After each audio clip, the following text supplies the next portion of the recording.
Hello everyone, and welcome to another Arknights Endfield video. If everything is correct, CC is here. We will talk about that. Also, 2 to 3 weeks? What? I thought it was 7 weeks. Okay. Let's slow down for a second.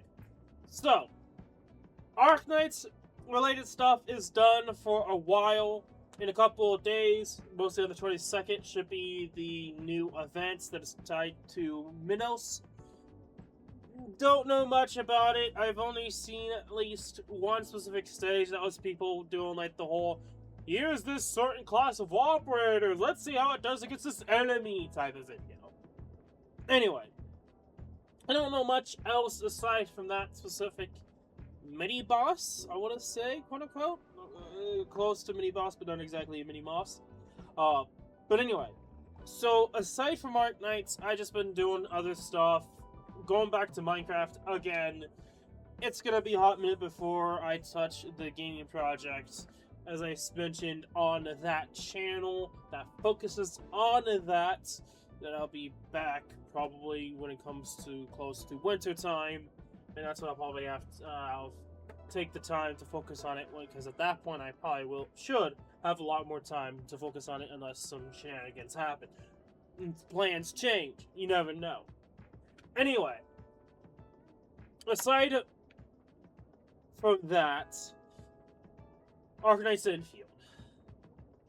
So, where is the permanent events? Where is the Trials of Swordsmanship Shenanigans with Towers events? It's because I still have yet to unlock it. If you just saw the whole talk to the pawn thing, I'm still not done with the story. Or at least to the point of the story to play the event. Because I believe it's in a specific map that you can unlock after you beat the main story of Chapter 2, or I should say Episode 2, I guess. Chapter 5X something. I don't remember the exact name. But then after that, I supposedly should be able to unlock the criteria to unlock it to actually play it. I talked about it briefly. I'm not a big fan of it. Let's just be brutally honest. I'm not a big fan that they're locking stuff behind progression of the story. This is something that's not an issue with Arknights. This is something that Hoyoverse does. I'm not a big fan of it. Even though it is permanent, there's going to be some events or game modes that some people just won't be able to play because they have to literally skip through or grind through hours of main story content. And I think that's really fucking stupid to begin with. I always thought that's really stupid with Hoyoverse, and they kind of are doing that with Endfield. And this is why I push back against the idea of that, and they need to think outside the box. So that anyone can enjoy the event anytime, that isn't just a general, all the thing, like Contingency Contract, for example, which is, of course, that is the main focus of this video. But the main thing is I wanted to say that the reason why I haven't touched the permanent event yet is because I just haven't had the chance to actually play it, because I have to finish the story and taking the time to finish the story when it's very obvious I lost interest because of the forced over a month campaign of Fungi, there we go, I was forgetting her name there for a second, I wanted to put another Z. I'm still not a big fan, even at this point. I've already been Neferith. I still have to talk to certain people in the aftermath of the situation. I can't really say much about Fungi. I feel like they went too hard with her at the start. And it's just like, I think Tong and most of the other characters were more natural and better than the forced importance of Fungi. I'm not gonna be. I know a lot of people are gonna be different, but to me as a character, I sorry, I can't vibe. I don't really like that much. Obviously, I skipped her. It is what it is. Anyway, so I am going through the story still, obviously. So I'm at this point. You might be able to figure out how long it is until I actually get to the new permanent game mode. Anyway, CC. Where do I even begin with CC? The idea at this point is that there's going to be two videos. This first video is just going to be the general experience it for the first time and just messing around with it. This video this recording session, I should say, will probably be all of its entirety of the first session of the Contingency Contract, which I will likely split of the highest clear that I end up doing today. That is the most likelihood of how I'm going to go about it. Of course, remains to be seen how things are going, because I've already seen people post of soloing this of the highest risk, which I'm assuming is the current highest risk, which is level 90 Ting Tang. I haven't seen at least one, but the fact that I've already seen a solo clear of the max risk of week 1, which not all risks are available at the start, gives me a little hope. Gives me hope. Not a huge amount of hope, but gives me hope. I have yet to really see how the risks are to really say shit about, but it gives me hope that 20 risks should be easily doable at E2. But again, that remains to be seen. We're talking about a maxed out Ting Ting here versus an E2 squad with no purple gear. But you never know. The fact that I have yet to try out Rodigan, but I did get 244 with no attack buff. Again, no attack buff with an E2 team. It's pretty fucking good. I know the video was 245. That was originally my personal best. It was supposed to be a personal best, but then the following day, I tried some more without the attack buff, and I was able to get faster. Just 1 second faster. But that says a lot that it's like, I just needed to get even better and use specific operators. Then you might think, oh, it'd be very obvious with what I was going with, should have been the best option. Not really. Again, I could talk about Rodigan and trying to E2 and trying to get a faster clear. I still don't know if it is doable to get under 2 minutes, but I could probably get it lowered by like maybe around 2:30 would be my guess. I'm just being very safe with that because I don't know I'd have to actually continue doing it, which I haven't touched it since getting the 244 without the attack buff. Again, without the attack buff, I originally got that 245 with the attack buff, but me getting better is without using attack buff. You get the point. With the attack buff, and on top of getting better, with, at this point, I do have the correct essences on each of the characters maxed out. Not maxed out weapons, but maxed out essences. It's going to make even a bigger difference. I'm still, of course, trying to farm the rest of the essences for the rest of the 6-star weapons I have. Not considering the ones I'm not using, but the ones that I have using for certain characters, like my own Ting Ting. And by the way, for those the reason why I'm making a big point of weapon essences, you can go to E4 with weapons at E2. The game does not limit you on weapons. It's the only thing that doesn't limit you at all. And you're able to max out the weapon, essentially, with essences, which is a huge importance of damage source, essentially, from whatever the character I may have. Of course, there's the kit, whatever they have, but their damage is going to be heavily relied upon the weapon. So, it's going to be interesting to see how it works in CC. Because I've essentially been doing, as I quoted, mini CC of Agony Mode E2. Maybe I'm over-hyping, or over-exaggeration, I should say. Over-exaggeration of that, but again, who knows? I have yet to really touch it to really say how CC is going to be. Okay. 10 and at least 20. 20 is the quote-unquote, like what they expect you to do. Is basically, from what I gathered from, of course, when people were talking about it, when they got early access. And talking about that, I want to quickly also talk about Cookie real quickly, because I was mentioned before of the idea of like not knowing if other people are E2ing clears. I talked with Cookie to see if he did. He did not show evidence because he didn't make any videos. Because in his mind, E2ing didn't really make any fucking sense because no one cares. Why would you keep at E2, go E3 or more?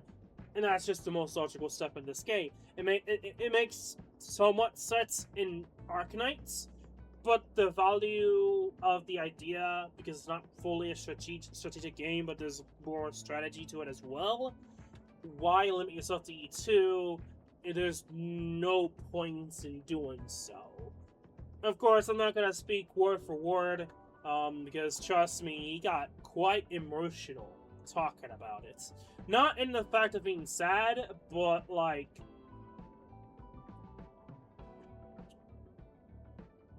I don't know the best way to explain it without showing it. I'm not going to worry about it. I'm not going to go too much into it. If ever a scenario where I need to show up for whatever reason, if some of this goes overblown, then I can, but the general gist is, he went to E3, obviously I knew he already went to E3, but he said to me that he supposedly at some point did Agony at E2.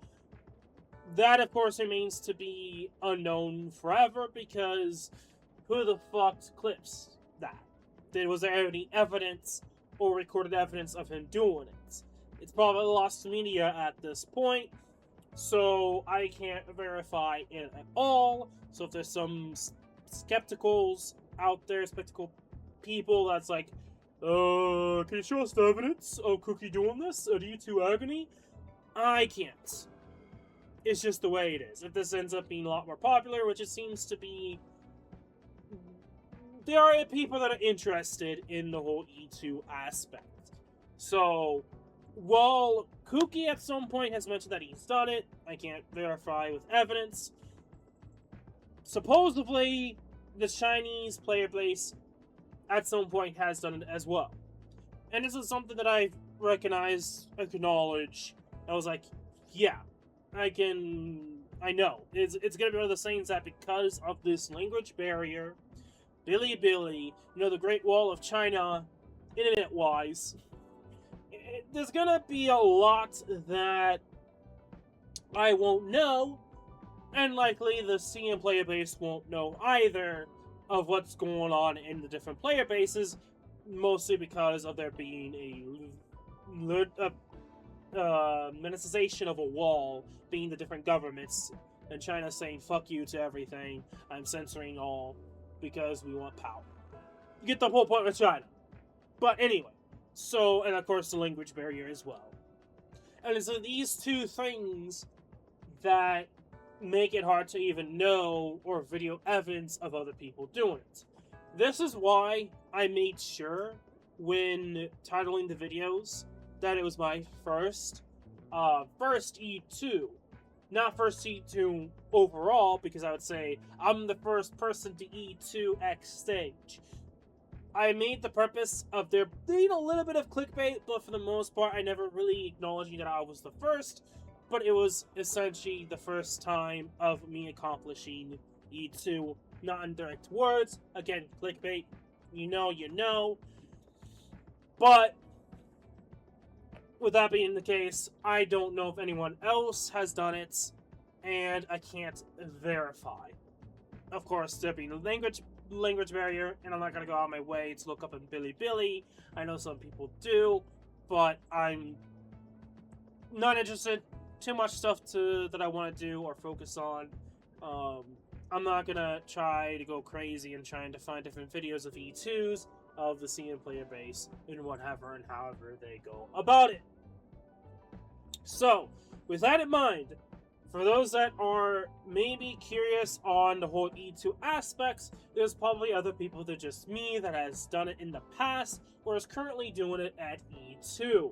So, there might be someone out there that has E2 max risk first week somewhere out there in the Chinese player base, and I will never know. It's just the way it is.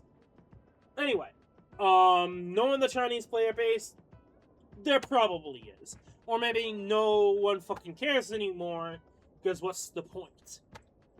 You never know. Maybe no one really gives a care, and I'm like the only one that's self-sabotaging myself to do it. We'll see. We'll see, of course. Anyway. I think that's kind of like the main important things I wanted to mention and specifically talk about. Contingency Contract aside, I think I mentioned everything I wanted to.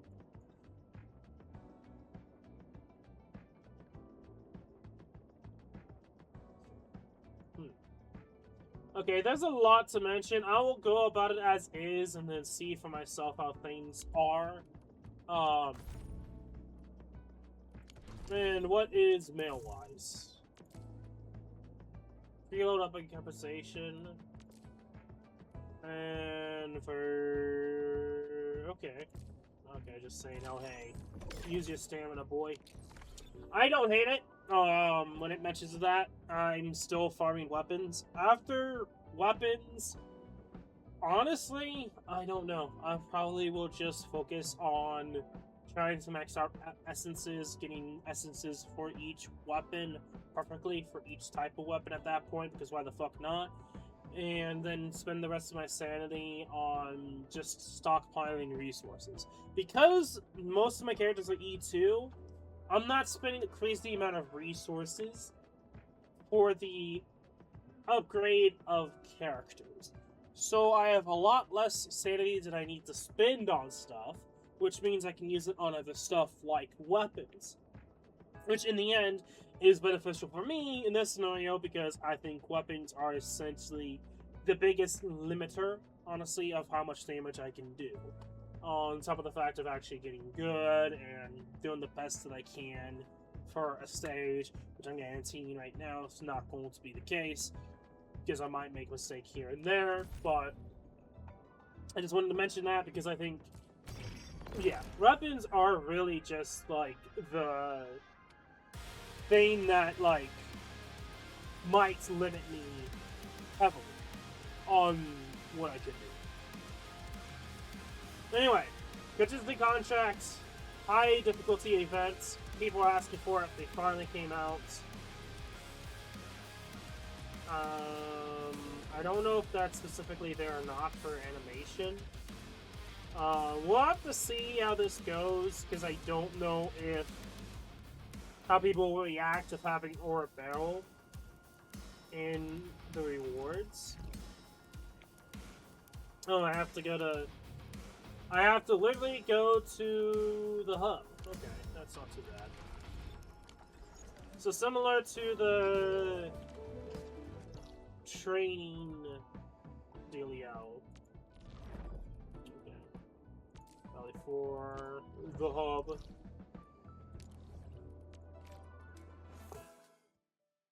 Makes sense, because that's like kind of the first area you essentially unlock when you first starting playing the game, so that, yeah, makes sense.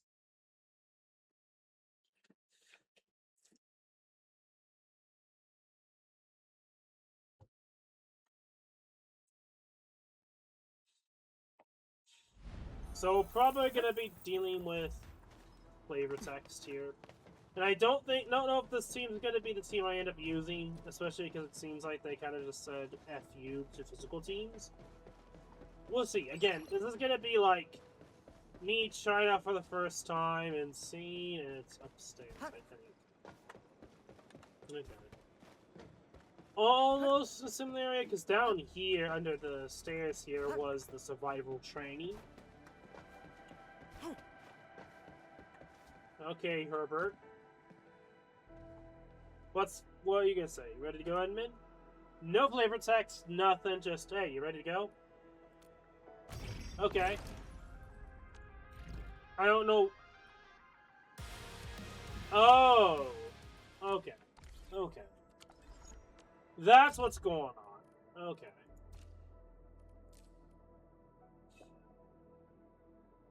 This is sync you with. Please come to the hub space.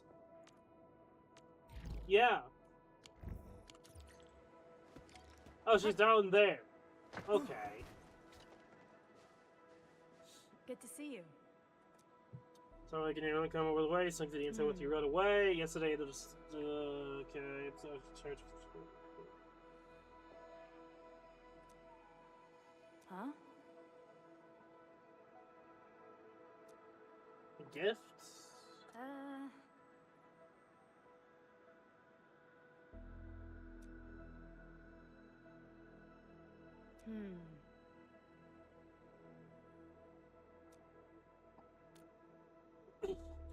Concerns is a normal. Oh. Influence, other okay. Huh?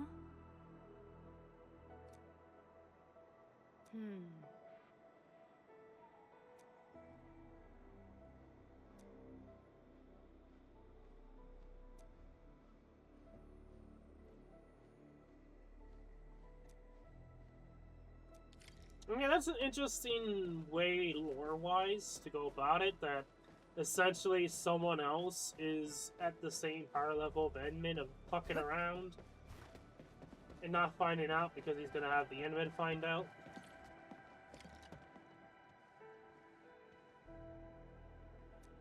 Yeah. Now I can actually... Okay. There's the weekly, daily, and total fate out card with coins, cultural contract missions.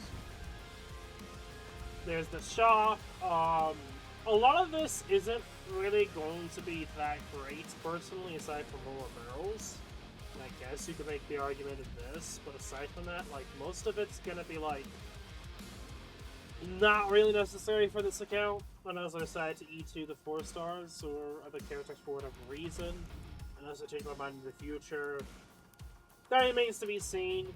If people if they start to not care about E2ing, then I probably will eventually go past E2.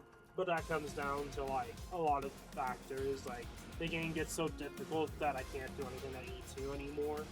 And I have to E4 and start doing stuff. Well, again, that you know, remains to be seen because that's future stuff, because you never know. Anyway, you got to gather to get the combination of test criteria before starting the challenge.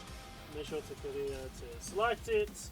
I select the display here. This tell you also the actual effects of the test criteria. Yeah, pretty much shows you what effects are above that. Operator attributes -10%. Test criteria divided to different difficulties. Some test criteria may also conflict with another. More test criteria can be unlocked by reaching specific challenge levels. Section applies the general intel of the challenge. You can view this afterwards, and I can start.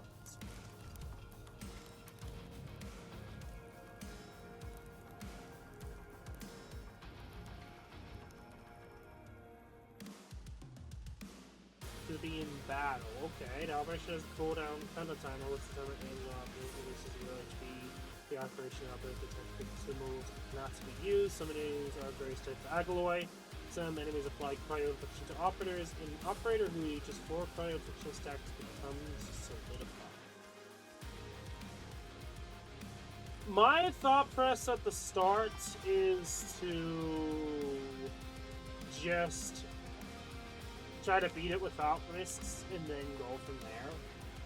Okay, let's actually see. So this is reduction to operator attributes. Damage dealt by enemies by a lot. and timer. I don't like the timer.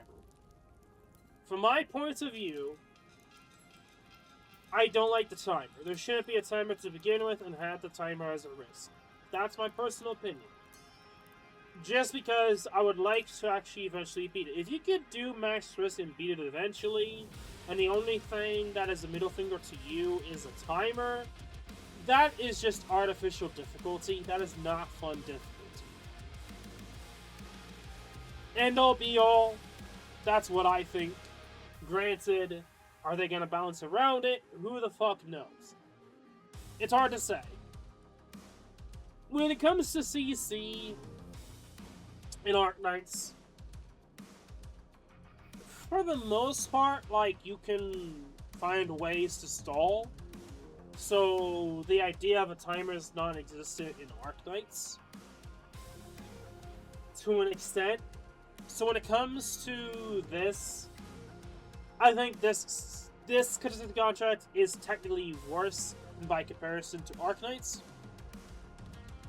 But of course, that remains to be seen. Maybe they're weak as fuck. Maybe not. I don't know. We'll just have to do it. We'll see. Feel it out, especially at E2. I know at E2, I'm not going to be able to max risk. Personally thinking, I don't think it's going to be possible. But you never know. Maybe, maybe. So we'll go with weekend 1 and see how it is. I think it's E2. And it's kind of annoying, but it makes sense. Of course, as I say, every single time when it comes to characters, Catcher is the only one that's technically E4. But aside from that, everyone else is at E2 or below.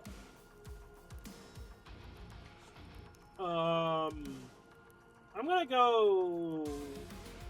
I guess I'll just go with physical for now, so I can get better at, like, dealing with Uncle Pan always says, the attacks and like that, and go from there.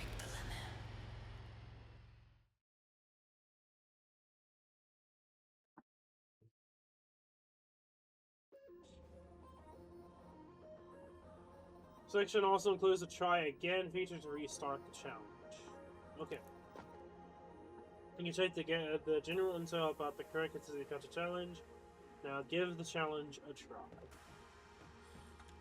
We'll see how little damage we do. A blade unsheathed. The fact that we already have a 10 timer is like a little annoying.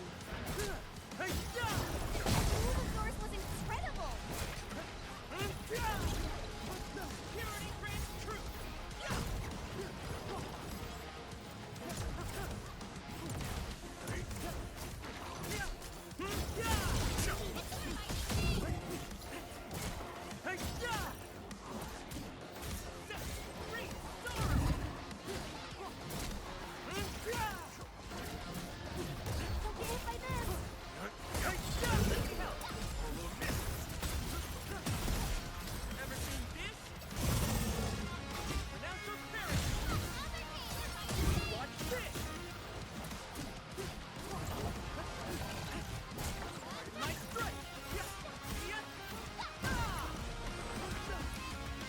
This isn't really, like, per se an issue for me.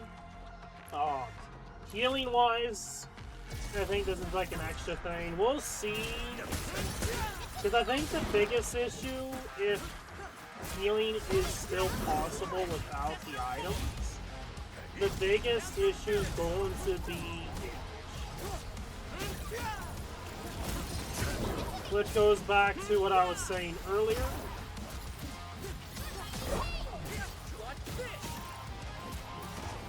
Just so far of what it looks like, I think damage is going to be the biggest issue, without a doubt. I'm not used to this enemy anyway either.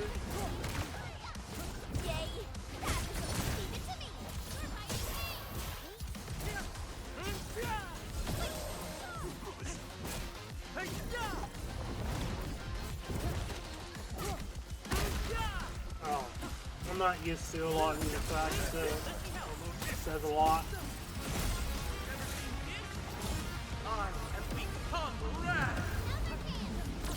The fact that he moved was really annoying.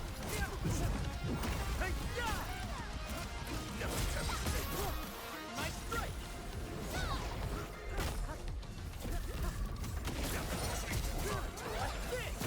Give me a shout anytime. Ever seen this? Leave now. I just started nuking down. There's no more.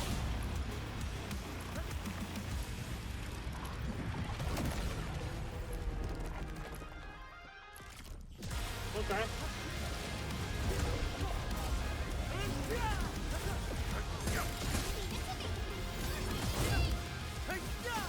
Might see.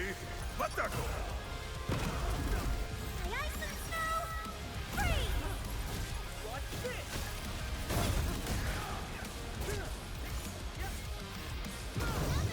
My strike.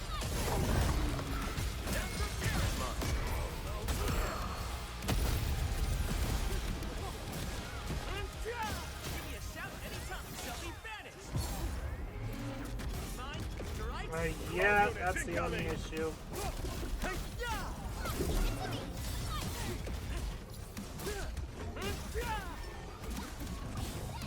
Awesome teamwork. Watch this. At your command. There's no more.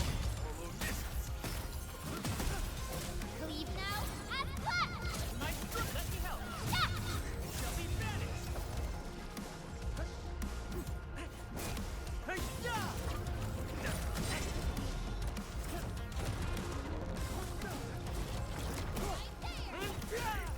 Mine, strike, quick. Watch this. Let me help. You shall be banished. Evil shall face karmic justice.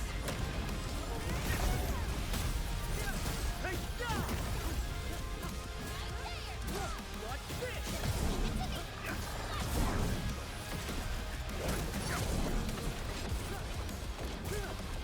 Let me help. EMS has arrived. Okay. You gods, formation. I thought I was used to this boss, Watch this. but I guess I wasn't. Watch this.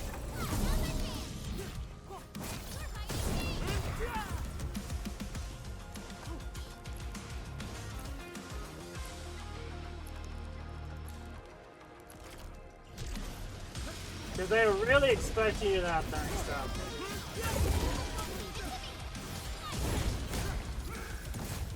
Once known, be dead.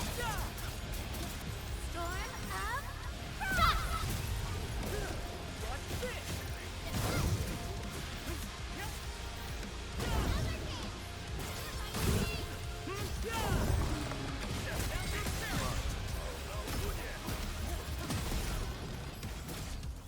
Give me a shout anytime. Give me a shout anytime. Fabulous work. Oh, Leave it to me. My turn. Pardon my strike.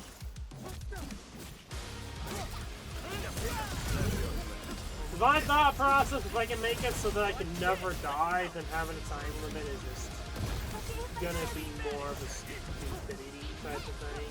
Once known, be dead. My strike. Shot! There's no more. Free sorrow. Leave it to me. Hey, give me a shout anytime. You shall be banished. Rescue. I do lots of damage there. Guess which handle Trying to crushed. use a skill. You gods, formation.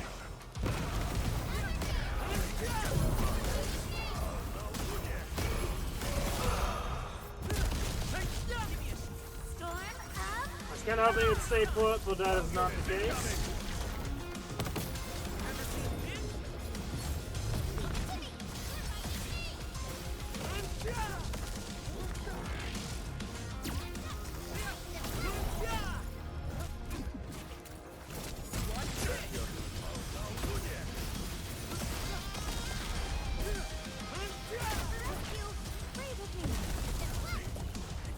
Hey, use your skill, please.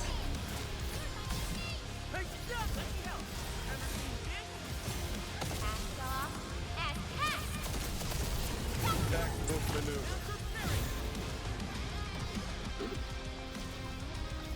First attacks. Not time limits. Damage output. As I was saying before, I didn't know how things were gonna go.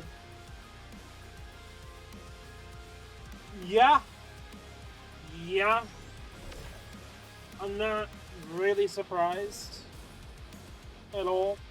It's just like a random ass physical team I'm using here. Not using Rossi, not using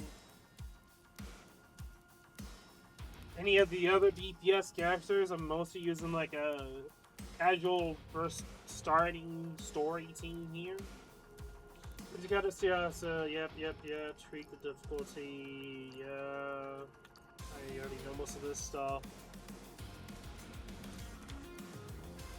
So I unlocked all the others, and then 10 gives me the here, but this is, I don't think it's fully unlocked yet type of thing.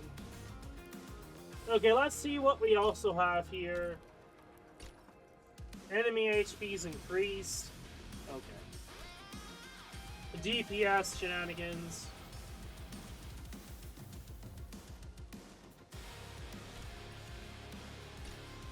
Damage taken, but the controlled operative increased. Please select all. I'm just trying to look at them. Stamina regen. Dodge cannot be performed. Only one healing mass is generated. No healing mass is generated between waves. Okay, that means I can heal. Which kind of comes down to the timer being stupid, because if I can live, which I can, we'll have to see, it pretty much defeats the purpose of the time limit, because I probably could be almost max risk without time limit introduced. But I could be wrong with that too.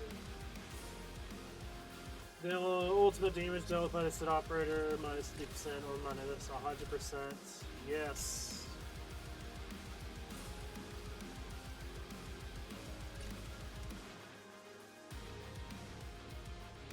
Oh, this is like two different things. Okay. Enemy movement speed, 100%. Enemies also do not suffer more than 25% max HP of damage within 1.0 seconds. When the controlled operative is stored for 10% max HP or acquires a shield with 20 max HP, every enemy on the battlefield is also restored for 8% max HP.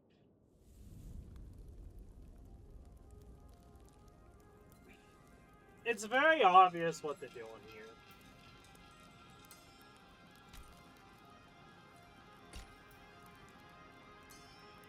Operator's basic attack is less 70.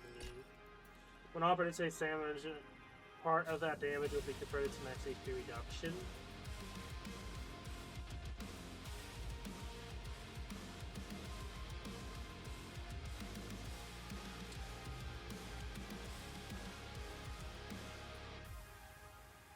Okay. On top of no dodging.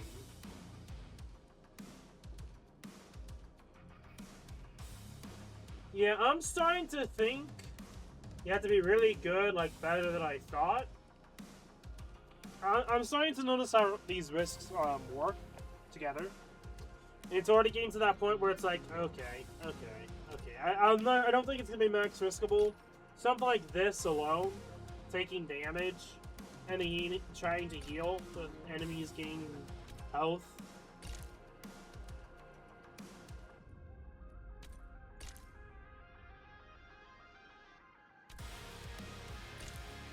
Oh, okay. Let me actually read through these. Length of operator combo, skill down by 60%. Battle skill, damage dealt by 60%. I don't think that's great, actually.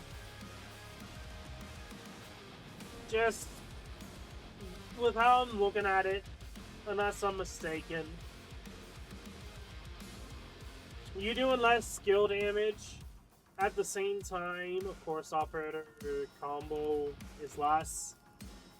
I don't think the operator combo scale is that great a lot of the time. I don't think it's going to be like a major thing. I just don't see it being that great to go for.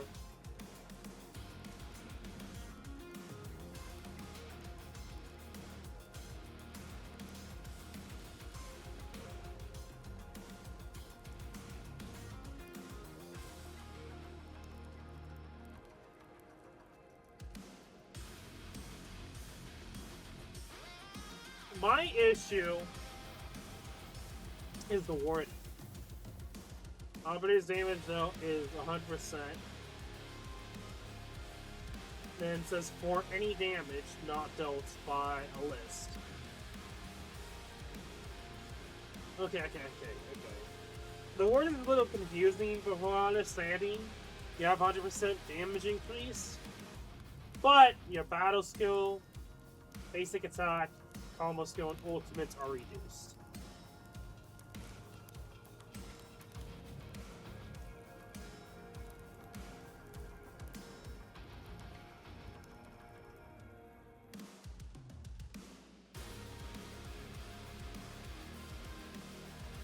Is that just a 40% increase in damage then?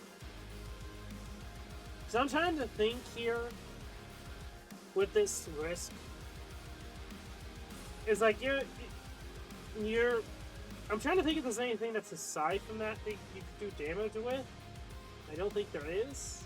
Unless it's like based off of skill, but it's not technically the battle skill usage. But like a factor outside of it, like maybe coercion is what I'm thinking of. Maybe it helps with coercion. I just don't like the only thing I could really think that this would be good on would just be Camille. It's the only thing that's popping into mind. Just because of how his like skill or ultimate works. I'm trying to figure out who would actually work with this in game. There's not really much of anyone. It really is just like I don't know if it's per se 40% damage increase per se. I don't know. Okay, so far, I am curious here of what is the max risk so far for week 1. I'm just curious here. Curious being. 21, 32, 35. Okay, it's more than 35. Okay. 39. Okay.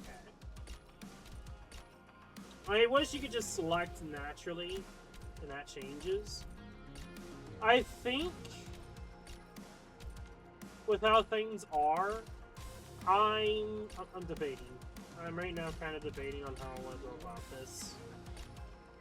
Because some of this stuff, like the time limits, healing, the fact of enemies being tankier.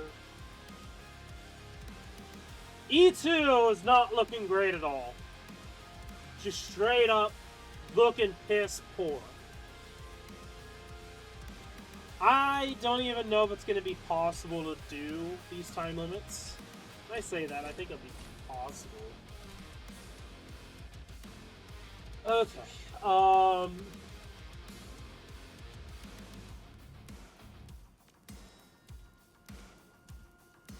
I know I could probably do stamina regen minus 2%.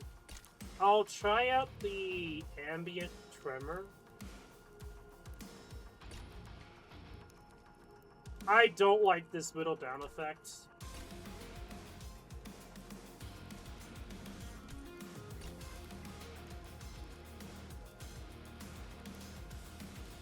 This goes hand in hand with this. That is actually a freebie, in my opinion. This is like probably one of the most free risks so far.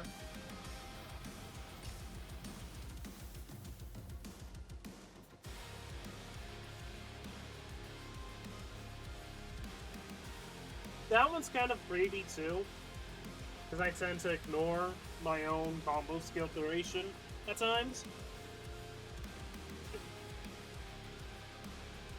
So now I'm gonna need to find something.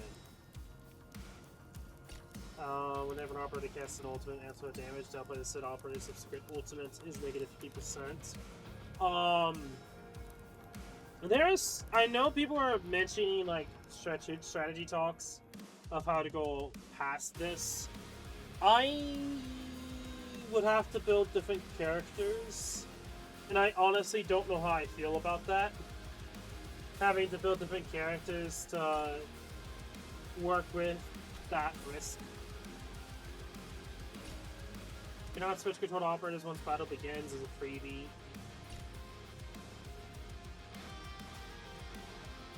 That's a freebie. Yeah, we're gonna go with this. I think this is definitely doable. Risk 11, for sure. And then we're just gonna have to try out different things and go from there. Waiting for your orders, Administrator.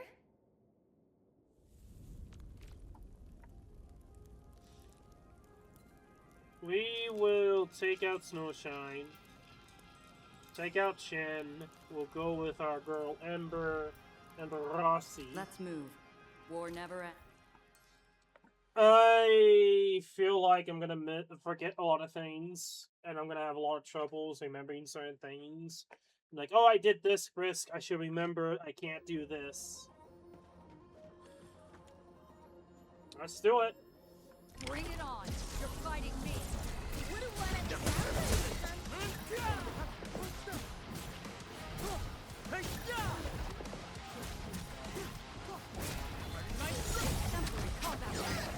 Outstanding. in position. Watch this!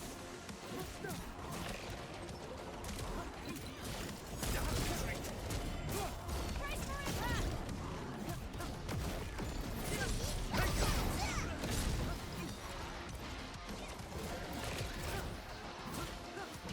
Watch this!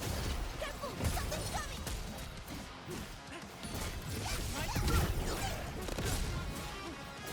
Does this do damage? I think it's important to do that basic skill still. Watch this! Real end strategy.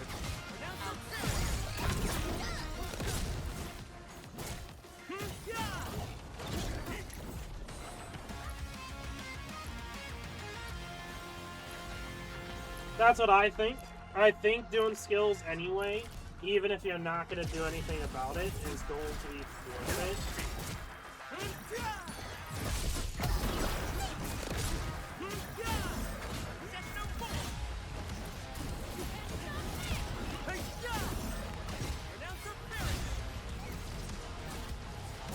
Watch this!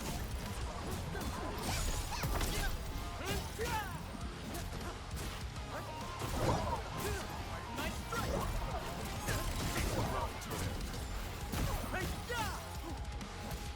Purity reigns true!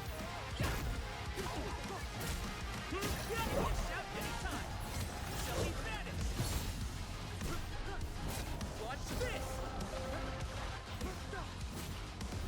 I'm going to do this anyway.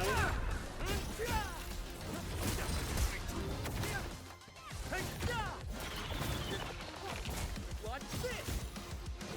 Purity reigns true! Nice strike! That's real end strategy.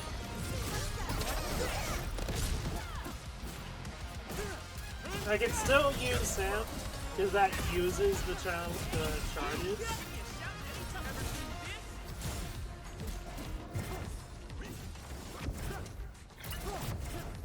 Watch this! Purity reigns true! And use their skill anyway, because that does damage. Let's just not waste time.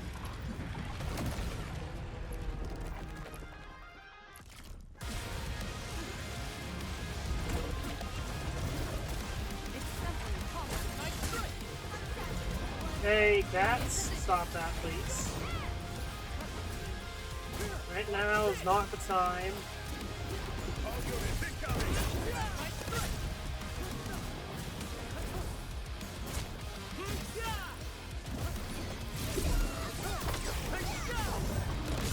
That's no more!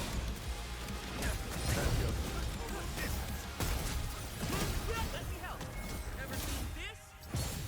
Evil shall face karmic justice!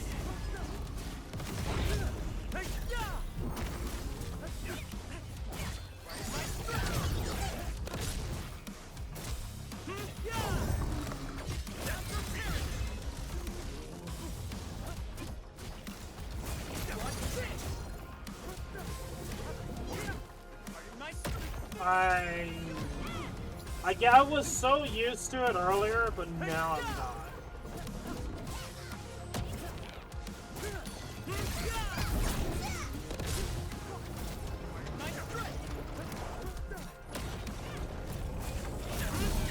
My turn.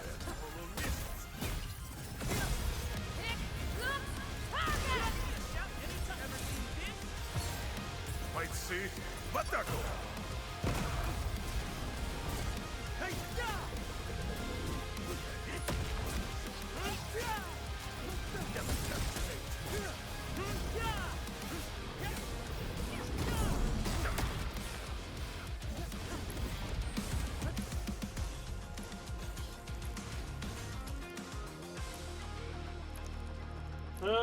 Okay. I'm doing a lot better because it's like a more of a focused DPS.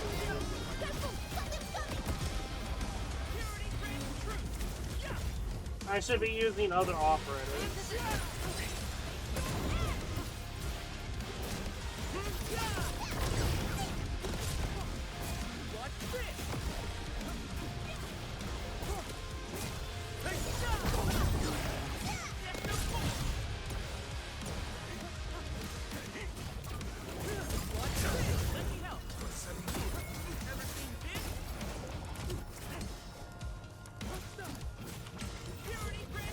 All units incoming. Oh, fuck off!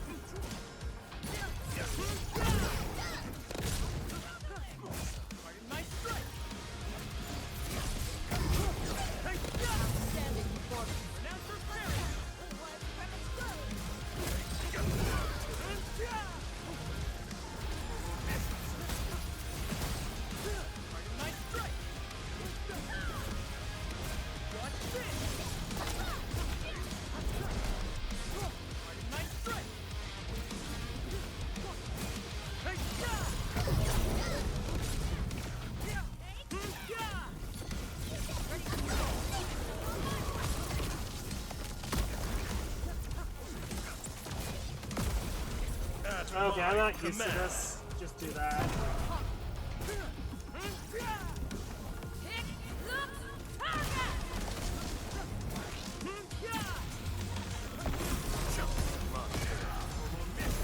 Evil shall face karmic justice!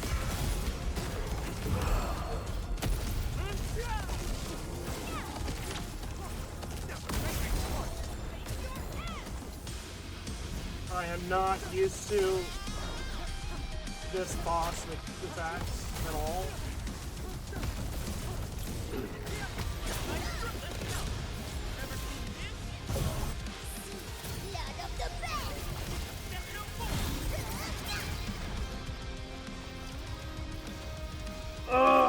Okay.